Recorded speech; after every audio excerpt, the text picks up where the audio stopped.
자, 2000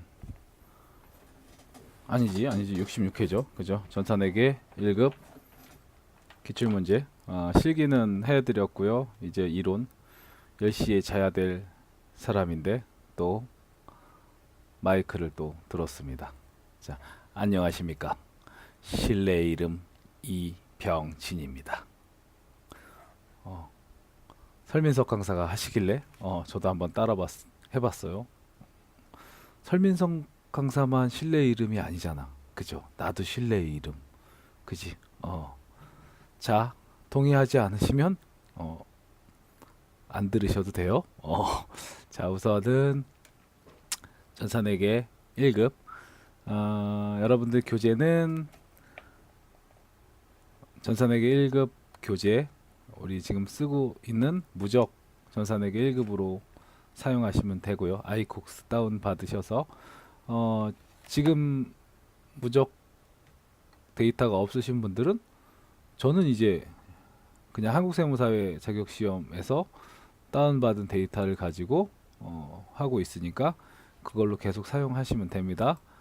자, 그래서 우선은 실기 빨리 하도록 하겠습니다. 1번 주주총회에서 현금 배당이 결의된 당일에, 잘 봐야 돼요. 당일에 현금 배당이 결의된 당일이야. 현금 배당을 지급한 날이 아니라 현금 배당이 결의된 당일이에요. 우선 배당은 뭘로 주는 거죠? 배당은 이익으로 주는 거죠. 우리 자본은 5가지가 있잖아요. 해볼까요? 자본. 우리 반은 다 외우셨죠? 자본은 자본금, 자본잉여금, 자본조정, 기타, 보괄, 손익, 누계액, 그리고 이익, 잉여금. 제 수업이 조금 빠르시면 1.5배속으로 들으시면 됩니다. 유튜브에서 1.5배속 설정하는 건 저한테 물어보지 마시고 알아서. 자, 그래서 지금 자본이 5개인데 주주총회에서요. 봐봐요. 현금 배당이, 그러니까 배당은 크게 현금 배당과 주식 배당이 있는데 현금 배당으로 주겠다라고 결의한 겁니다. 결의. 아직 준 건 아니죠. 준 건 아니죠. 아무튼 배당을 결의한 시점에서의 그 당일의 거래 요소의 결합 관계요. 배당은 우선 이익으로 주는 거죠. 그러니까 여기서 빼서요. 여기서 빼서 회사 배당을 이익잉여금에서 빼죠. 그죠? 빼서 어떻게 할 거야? 주식을 돈을 주면 되는데 현금 배당이니까. 그럼 분계는 보통 이렇게 돼요. 자본의 감소는 차변, 대변, 차변. 대답하고 있었죠? 차변. 2월 이익 잉여금이라는 계정 과목으로 해서 자본을 이렇게 감소시키면서 현금 배당을 해줄 거예요. 현금 배당하게 되면 실질적으로 돈을 줄 건데 아직 배당 결의한 시점에서는 배당 결의한 날 주주총회에서 배당 결의만 하는 거거든요. 그래서 나중에 줄 거야. 배당 지급일 날. 그때까지 잠깐 쿠션 계정 과목을 써 줍니다. 그게 바로 미지급 배당금이라는 부채 계정 과목이에요. 이렇게 미지급 배당금이라고 처리했다가 배당을 지급하는 날짜에 배당 지급일, 미지급 배당금을 대변해서 차변으로 이러면서 배당을 지급하면 돈이 나가겠죠. 돈 나가면 뭐 현금, 보통예금 이런 것들이 나가면 되겠죠. 이때 다 안 주는데, 왜냐면 배당을 지급하는 거잖아. 그죠? 배당을 지급하는 거죠. 그럼 뭐 해야 된다고요? 세금 떼고 줘야죠. 그죠? 세금 떼고 줘야지. 그래서 세금 떼고 85만 줬다라고 가정할게요. 그러면 나머지는 뭐라고요? 예수금 15만 원이죠. 그래서 오늘 했어. 오늘 그런 얘기 했었는데 모든 국민은 어떻게 해요? 조세를 부담할 의무가 있죠. 그걸 뭐라고 하죠? 그걸 국민 개세주의라고 하죠. 그죠? 국민 개세주의. 그죠? 모든 국민은 세금을 부담해야 될 의무가 있죠. 그죠? 국민 개세. 그래서 세금 뗀 거이고. 세금 뗀 건 예수금이라고 한다고요. 그럼 봐봐요. 미지급 배당금 이익에서 지금 빼서 미지급 배당금이라고 처리하는 이게 배당 결의일회계 처리예요. 그럼 이거는 배당 결의일은요. 우선 자본이 어떻게 되는 거야? 이거 감소하는 거죠. 요거 아까 자본의 감소, 자본 감소, 그죠? 그리고 미지급 배당금은 부채잖아요. 부채 증가.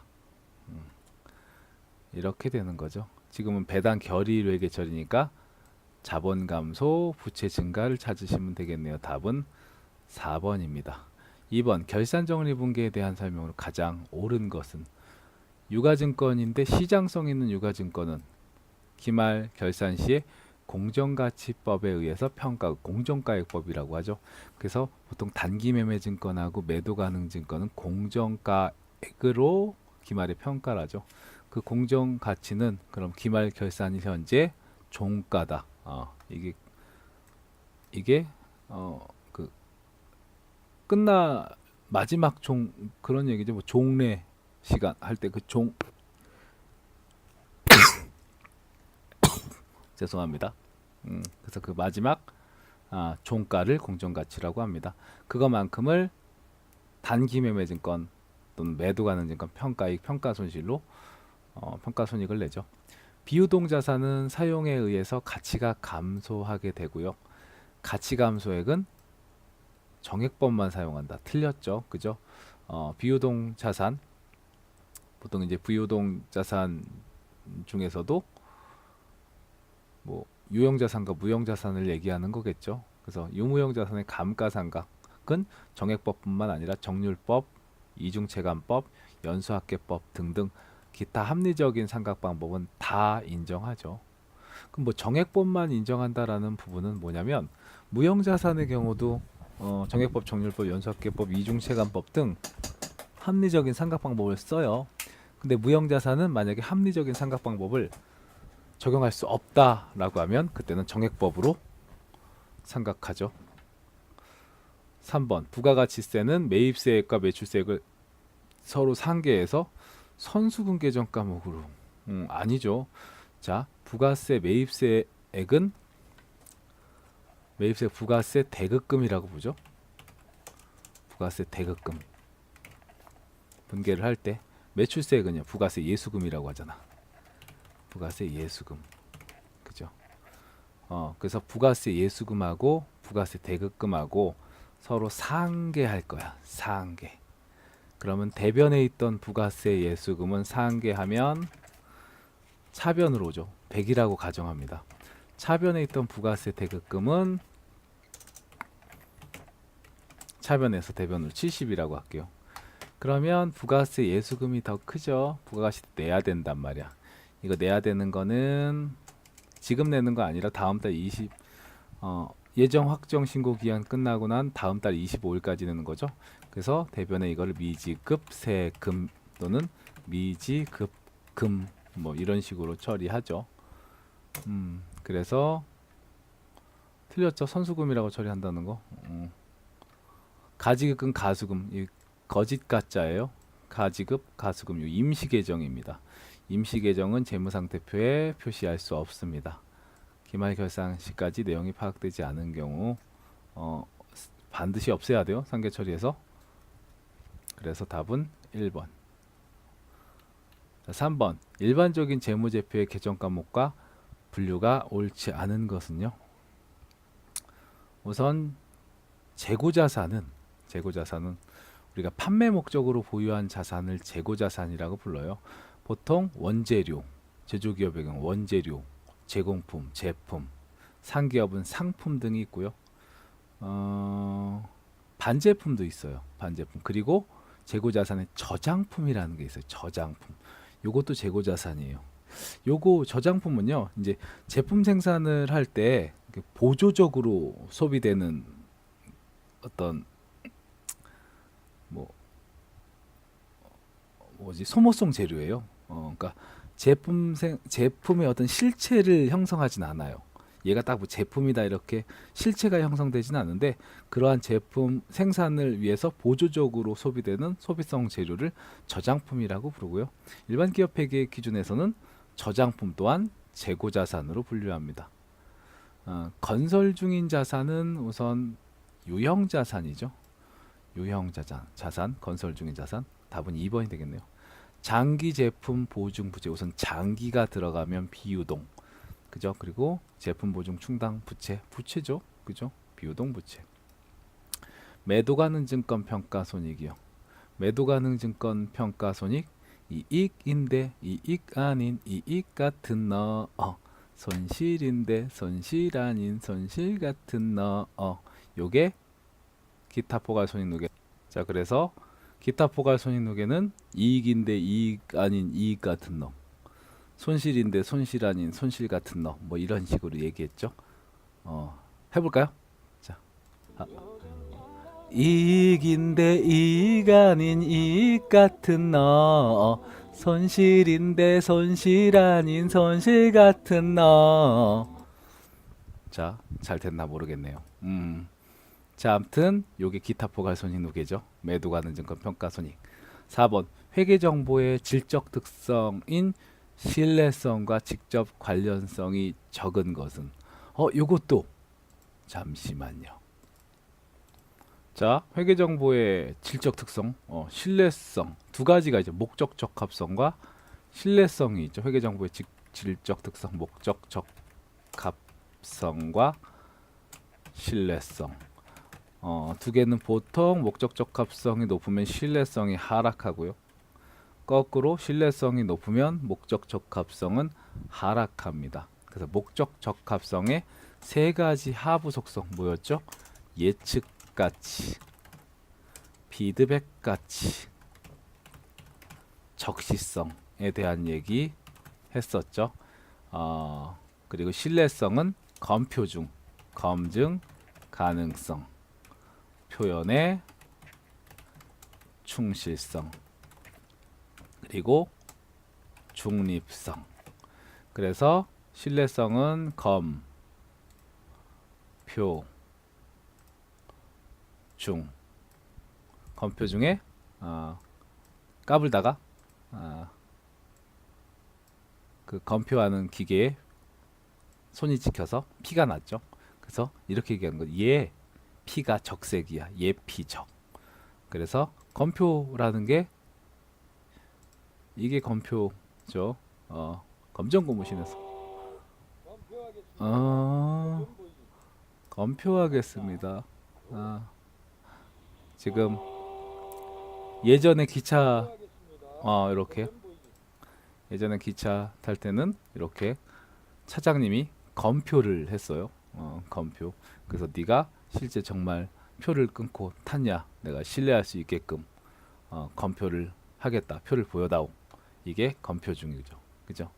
그래서 그 검표 기계에 딸까닥 하다가 잘못해서 피가 난 거죠. 그래서 얘 피가 적색이에요. 이게 목적 적합성. 이렇게 외우라고 했죠. 그럼 신뢰성은 검표 중이니까 검, 표, 중. 예피. 얘는 보통 같이 움직여요. 예측 가치와 피드백 가치는. 예피적은 목적 적합성에 해당합니다. 그러므로 답은 1번이 돼요.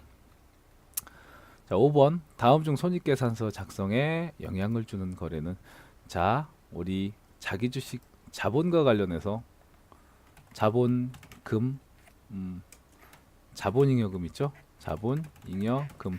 자본잉여금 세 가지 기억하시라 그랬죠? 주식, 발행, 초과금, 감자, 차익. 세 번째 자기 주식, 처분, 이익. 그래서 요거 앞에 글자들 따서 주식이, 주식, 먹는 주식 있죠? 한국 사람은 밥이고요. 그죠? 독일은 감자도 주식으로 먹는다고 합니다. 그래서 주식이 감자다. 세 가지는 자본잉여금이죠. 그래서 자기 주식, 자본이익, 감자, 차익. 얘는 자본잉여금. 손익계산서에 영향 안 미치죠. 그리고 좀 전에 나왔었던 이거 뭐 네 거인데 아니 뭐지? 이익인데 이익 아닌 이익 같은 너. 왜 트로트 같지? 그치? 손실인데 손실 아닌 손실 같은 너. 이거 매도 가는 증권 평가 손익은 기타 포괄손익 누계고 얘도 손익계산서 영향 안 미치죠. 답은 4번이죠. 단기 매매 증권 처분 이익, 단기 매매 증권 처분 손실 모두 다 아, 단기 매매 증권 처분 이익, 단기 매매 증권 처분 손실, 그리고 단기 매매 증권 평가 이익, 단기 매매 증권 평가 손실 다 손익계산서에 영향을 미치는 영업의 손익들입니다. 그래서 답은 4번이 되고요. 6번 감가상각자산에 대한 설명 옳지 않은 것은 유형자산의 감가상각은 자, 사용이 가능한 때부터 시작하고요. 토지와 건물을 동시에 취득하면 토지의 구입액도 감가상각 대상이 아니죠. 토지와 건물을 각각 분리해서 회계 처리할 텐데 건물만 감가상각하는 거죠. 토지는 감가상각 대상의 자산이 감가상각 대상 자산이 아니죠. 감가상각이라는 자체가 시간의 경과에 따라서 가치가 감소해야 되는데 토지는요 시간의 경과에 따라서 가치가 감소하지 않죠. 증가하면 증가했지. 답은 그래서 2번이 되고요. 유형자산 감가상각법은 정액법, 정률법, 체감잔액법, 연수학계법, 생산량 비례법 등 합리적인 상각 방법을 사용할 수 있다라고 했죠. 그죠? 그리고 무형자산도 마찬가지예요. 합리적인 상각 방법을 사용할 수 있지만 무형자산의 경우에는 합리적인 상각 방법을 정할 수 없으면 어떻게 한다고? 정액법으로 상각한다. 그죠? 감가상각 방법은 자산의 성격에 따라서 선택이 가능하고 소멸 형태가 변하지 않는 한 매기 계속 적용해야 됩니다. 어떠한 회계 처리 기준도 마찬가지예요. 보통 한 번 적용한 방법은 매기 계속 적용해야 합니다. 답은 그래서 2번이었고요. 7번 외상매입금 기초잔액을 계산하면 이게 외상매입금 이제 T 계정이거든요. 우선 부채잖아. 부채는 대변 잔액이에요. 그래서 기초가 얼마야 지금 여기? 에헤? 기초 여기 X죠 지금. 그죠? 얘가 지금 답이니까 얘가 X예요. X. 그죠? 그리고 지금 이 문제는 순매입액과 총매입액이 있거든요. 우리 외상매입금 관련해서 매입액은 순매입액, 총매입액에서 매입 할인, 매입 환출 및 애누리 등을 뺀 금액이 순매입액이거든요. 이거는 어떻게 필요 없는 데이터죠. 그죠? 순매입액만 있으면 돼.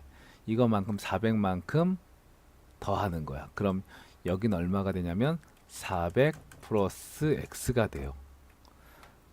T근 말고 X. 그럼 여기도 400 플러스 X랑 똑같은 금액이 돼야 되는데 우선 지급액 외상매입금을 지급하면 외상매입금은 감소하겠죠. 그러니까 외상매입금 T 계정 부채의 감소는 차변이죠. 그래서 이렇게 500 쓰는 거야. 그리고 남아있는 기말 외상매입금은 이렇게 부채는 기초가 오른쪽에 있고 기말이 왼쪽에 있습니다. 자산은 보통 기초가 왼쪽에 있고 기말이 오른쪽에 있었죠. 그래서 기초 X, 기말 40. 그럼 두 개 합치면 외상매입금은 540이 돼야 돼요. 여기도 540이 돼야 돼. 그럼 당연히 X는 얼마가 되는 거예요? 140이 되겠죠. 답은 1번이 됩니다. 8번 다음은 자본에 대한 설명입니다. 옳지 않은 것은 자, 이익잉여금을 자본에 전입해서 무상주를 발행하는 경우는 액면금액을 주식의 발행금액으로 합니다. 아까 전에 여기 보면 이익잉여금을 가지고요. 여기서 이익잉여금에서 빼서 여기서 빼서요. 이익잉여금에서 빼서요. 주식을 발행하면 주식 발행하면 뭐가 늘어나요? 자본금이 늘어나죠. 이렇게 지금 이 얘기하는 거예요. 그럼 자 우선은 이익잉여금은 자본이잖아. 자본의 감소죠. 그렇게 해서 주식을 발행하면 결론적으로 자본이 증가해요. 그럼 이익잉여금을 가지고 주식을 발행하면 자본은 변동이 없네요.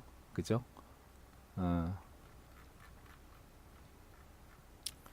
그래서 이익잉여금을 가지고 자본에 전입해서 이제 무상주를 주주들에게 발행하면 액면금액을 주식의 발행금액으로 한다. 요거는 맞는 얘기입니다.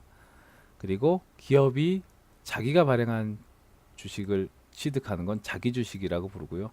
자기 주식은 자본 조정이죠. 자본 조정 대표적인 거 할,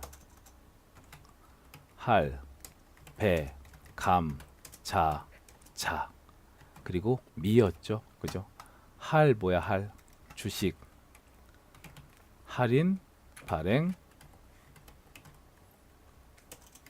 차금 배는 배당 건설 이자 감은 감자 차손 자는 자기 주식 처분 손실 또 자기 주식 그리고 할배 감자 자 그죠? 그리고 미교부 주식 배당금 이렇게 되죠. 그래서 배 아까 주식이 감자다 있죠? 주식이 감자인 애가 손주야 손주. 그래서 손주가 할아버지한테 이렇게 얘기하는 거예요. 할아버지를 보통 이제 할배라고도 부르죠. 할배 할아버지 그죠? 할아버지 할배 감자 주세요. 자 할아버지가 이제 이분 할아버지구나.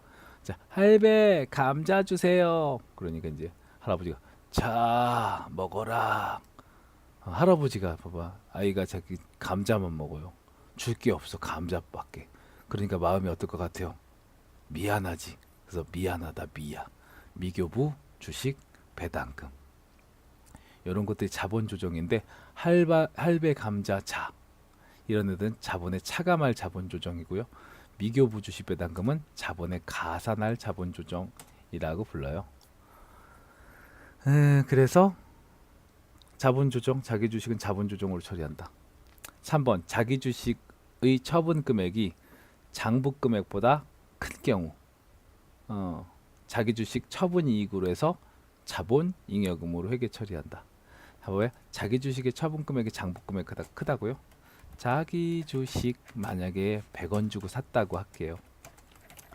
100원 이렇게 이랬다가 자기 주식을 만약에 팔아 처분 금액 현금 200원 받고 팔아요.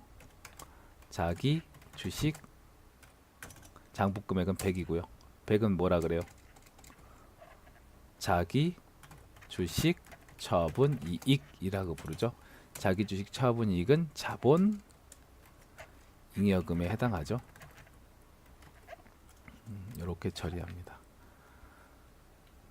맞죠? 그러면 4번 기업이 소각을 목적으로 자기 주식을 취득해서 그 주식의 취득원가가 액면금액보다 작다면 그 차익을 감자 차익으로 해서 자본 조정으로 처리한다. 우선은 기업이 지금 자기 주식을 취득해서 소각을 해. 소각하면 이렇게 처리하죠. 봐봐요. 얘가 자기 주식 아까 전에 이 자기 주식이잖아. 이거 그러니까 만약에 액면금액이 이때 액면금액이 얼마라고 할까? 100원이라고 할까요? 이게 액면금액이 100원이야. 이 얘를 자기 주식 아니야. 액면금액이 한번 있어보자. 얼마라고 할까? 50원. 액면금액이 50원짜리예요. 이 액면금액이 50원짜리 자기 주식을 100원 주고 취득해요. 그럼 자기 주식 100, 현금 100, 뭐 이렇게 처리했겠죠. 이 자기 주식을 어떻게 할 거냐면 소각합니다. 소각. 기업이 소각을 목적으로 자기 주식을 취득한 경우, 죄송합니다. 기업이 소각을 목적으로니까 이거 소각이죠. 감자죠. 그죠? 죄송. 그럼 봐봐요. 지금 액면금액 50원짜리를 자기 주식을 매입해서 소각했다라고 할게요. 취득원가가 액면금액보다 작다면 이네요. 그러면 거꾸로 해야겠다. 액면금액을 100이라고 하고요. 저거를 50원 주고 산 거야. 그래서 소각하면 대변에는 자본금 100이고요. 그냥 삽질했네. 감자죠. 그리고 현금으로 50만큼 지급해요. 그러면 감자와 관련해서 50만큼 차이가 발생하죠. 이 50은 감자 차익이라고 처리하고요. 감자 차익은 자본 조정이 아니죠. 감자 차익은 자본 잉여금에 해당합니다. 그죠? 감자 차익은 자본 잉여금. 감자 차익은 자본 잉여금으로 처리한다.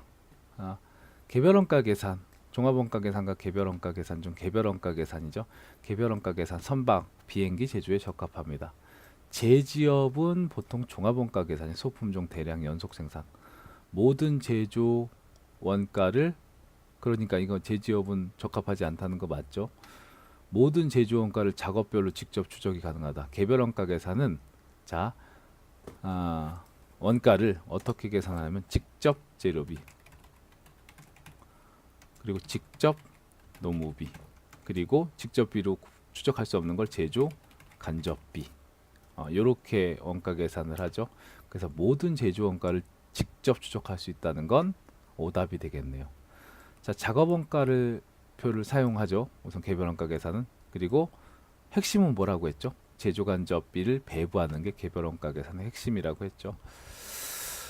10번 원가 계산의 일반적인 제조 원가 요소 분류에 대한 설명. 옳지 않은 것은 제조 원가 요소는 재료비, 노무비, 경비 또는 재료비, 노무비, 제조 경비. 회사가 선택하고 있는 원가 계산 방법에 따라서 직접 재료비, 직접 노무비, 제조 간접비, 이건 개별 원가 계산. 제조 원가 요소와 판매 관리비 요소의 구분이 명확하지 않으면 판관비로 계산한다. 그렇지 않습니다. 구분이 명확하지 않으면 어떤 일정한 기준에 따라서 구분해야 돼요. 여기 지금 답에 보면 뭐 원가 기여도나 중요성에 따라서 판관비가 될 수도 있고 제조 비용이 될 수도 있습니다. 그래서 이렇게 500번대 비용과 800번대 비용 구분이 명확하지 않으면 800번대로 계산한다라는 계획 기준은 없어요. 답은 3번. 재료비는 직접 재료비 얘기하는 거예요. 어떻게 구해요? 기초 원재료에 단기 원재료 매입액을 더해서요. 기말 원재료를 빼면 재료비가 되죠. 원재료와 원재료비는 다르죠. 원재료와 원재료비. 원재료는 제품을 제조하기 위해서 구입해서 우선 미사용된 재고자산을 원재료라고 부르고요. 원재료비는요, 제품 제조에 소비된 원재료를 원재료비라고 하죠. 그죠? 짜장면 좋아하시죠? 그죠? 짜장면을 만들기 위해서 밀가루를 사와서 밀가루를 창고에 보관하면 원재료가 되고요. 그 창고에 보관한 밀가루를 가지고 짜장면 수타, 짜장면 곱빼기 2그릇 먹어야죠. 그죠? 그래서 짜장면 곱빼기 해서 짜장면 만들어요. 그럼 만들어서 없어진 거 있죠? 그건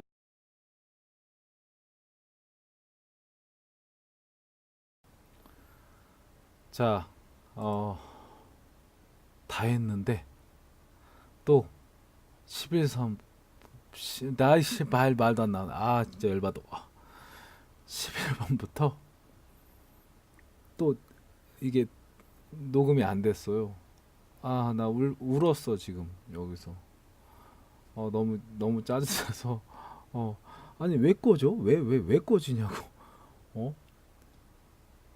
그 지금 막 정신 하나도 없는데. 저기 무슨 저기 하는 거 있어요. 반디 컷이라고도 있더라고. 반디 캠 말고. 그래서 그걸로 뭔가 이렇게 잘랐어요 우선. 그래서 10번까지 자르고, 그래서 지금 10번 문제가 10번 말하다 보면 살짝 이렇게 좀 안 나와요.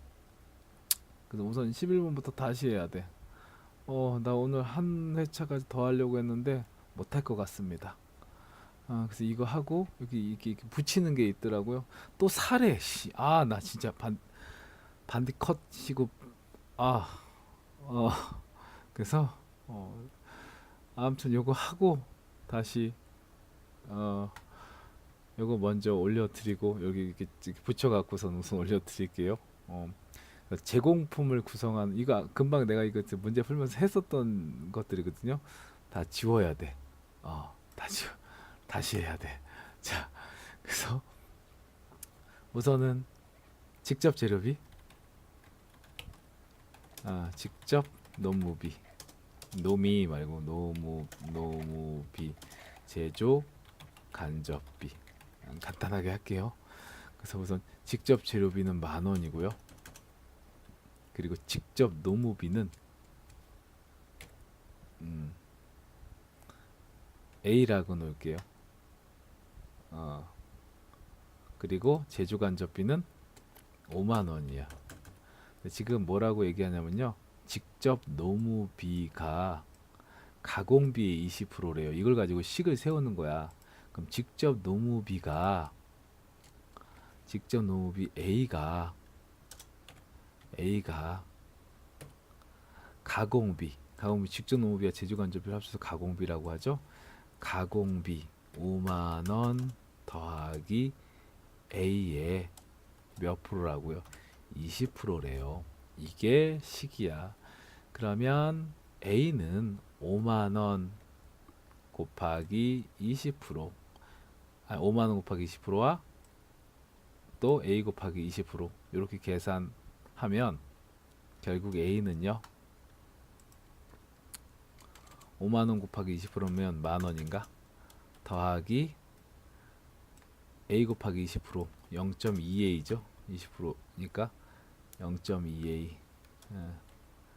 A는 0.2A라는 식이 나와요. 그러면 그죠? 그러면 0.2A를 왼쪽으로 이항하면 마이너스 0.2A, 즉 0.8A가 되죠. 얘 없어지면서 0.8A는 10,000원이야. 0.8A가 10,000원이야. 그러면 A는요 10,000원을 0.8로 나누면 12,500원이 나온다라는 겁니다. A는 12,500이 돼요. 답은 2번. 12번 종합원가 계산에서 원가 흐름 또는 물량의 흐름 가정에 따라서 완성품 환산량을 구하래. 아까 전에는 막 그 종합원가 계산 하려고 했었는데 너무 힘들어서 원래는 재료비 그 종합원가 계산을 평균법과 선입선출법을 보려고 했었는데 그냥 볼게요. 선입선출법은 전기와 단기를 구분하지 않고 모두 단기 발생 원가로 가져간다. 이건 평균법이지, 그죠? 전기와 단기를 발생 원가 구분하지 않고 원래는 봐봐요. 전기에 발생한 비용, 즉 전기 기말 제공품은 올해 기초 제공품이 되는 거죠. 얘는 이미 만들어진 부분들이 있잖아요. 재료는 보통 다 투입되고요. 가공비도 작년 말까지 어느 정도 투입된 상태죠. 이 기말 제공품이 올해 기초 제공품이 되는 건데 평균법은 뭐라는 거야? 평균법은 야 이거 무시하고 전에 분명히 재료가 다 들어갔고 가공비도 일정한 금액이 들어갔는데 그냥 무시하고 처음부터 재료도 다 넣고 가공도 처음부터 다 했다. 다 가공도 투입했다라고 보는 등신 같은 방법이죠. 그게 평균법이죠. 그죠? 그래서 선입선출법은 이미 만들어진 거는 제외한 나머지 단기에 투입한 원가만 가지고 완성품과 기말제공품 구하는 거잖아요. 그래서 정기와 단기 발생 원가를 구분하지 않고 모두 단기 발생 원가로 가정하는 건 평균법입니다. 기초 제공품이 없으면요, 제조 원가는 평균법이나 선입선출법이나 똑같습니다. 완성품 환산량은 단기 작업량을 의미하죠. 선입선출법은 먼저 제조에 착수된 자산이 먼저 완성된다 라는 게 원래 선입선출법이라는 건 먼저 매입한 자산이 먼저 팔렸다라고 보는 거예요. 그래서 이걸 종합원가 계산에서 선입선출법이라고 하면 먼저 제조에 착수된 자산이 먼저 완성됐다라고 보는 겁니다. 이걸 수정된 선입선출법이라고 부르고요. 그냥 선입선출법이라고 하면 이 수정된 선입선출법을 의미한다라고 보시면 돼요. 답은 1번이었고요. 부가가치세 신고 납세지에 대한 설명, 가장 적절하지 않은 것. 부가가치세는 오늘 이런 얘기했었는데 사업장마다 신고 납부한다. 그리고 재화 또는 용역의 공급이 이루어지는 장소, 사업장을 기준으로 납세지 청하고요.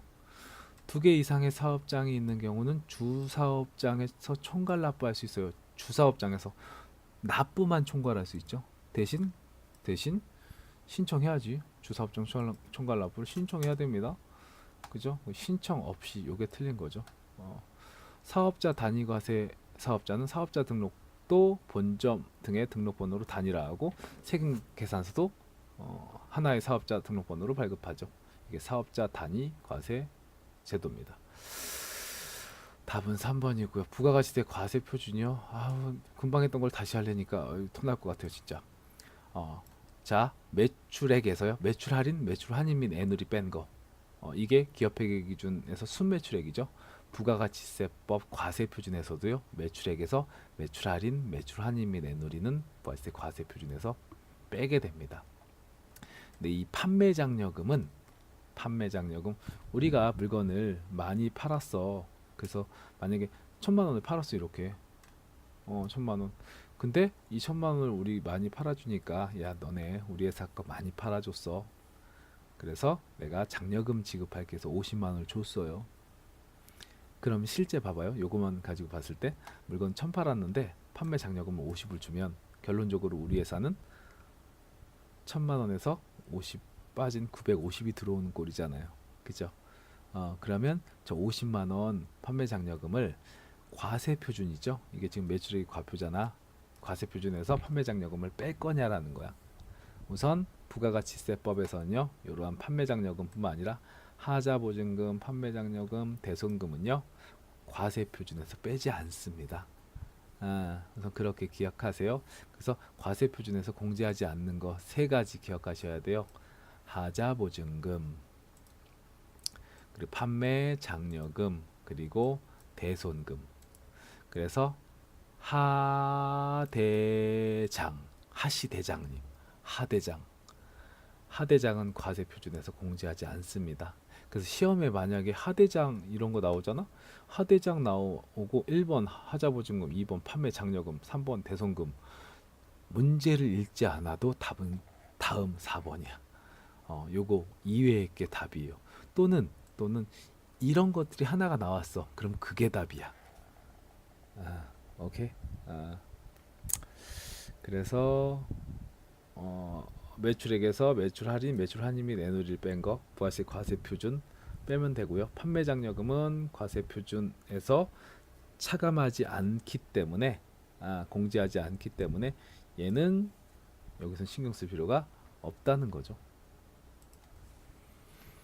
그래서 이거에서 이거 뺀 금액 이게 과세 표준. 15번 부가가치세법상 사업자 등록에 대한 설명으로 틀린 것은 부가가치세법상 사업자 등록, 사업자는 사업 개시일로부터 20일 이내 사업자 등록 신청해야 되고요. 사업자 등록 신청은 사업장 관할세무서장에서 한테 하는 거죠. 근데 부득이한 경우 다른 관할세무서장에게 신청해도 적법한 신청으로 봅니다. 신규로 사업을 시작하는 자는 사업 개시일 이후에만 사업자 등록할 수 있다. 요거 얘기했었는데, 자, 원칙은 사업자는요 사업장마다 사업 개시일로부터 20일 이내 사업자 등록해야죠. 근데 신규로 사업을 시작하려는 사람은 사업 개시일 이전에도 사업자 등록할 수 있습니다. 사업 개시일 이후에만, 여기가 틀렸죠. 사업자는 휴업, 폐업하면 당연히 사업장 관할세무서장에게 신고해야겠죠. 자, 오늘은 여기까지 하도록 하겠습니다. 제가 하나를 더 못 올릴 것 같네요. 늦게 올려서 뭐 들으시는 분들도 없겠지만 아무튼 좋은 밤 되시고요. 신뢰의 이름 이병진이었습니다.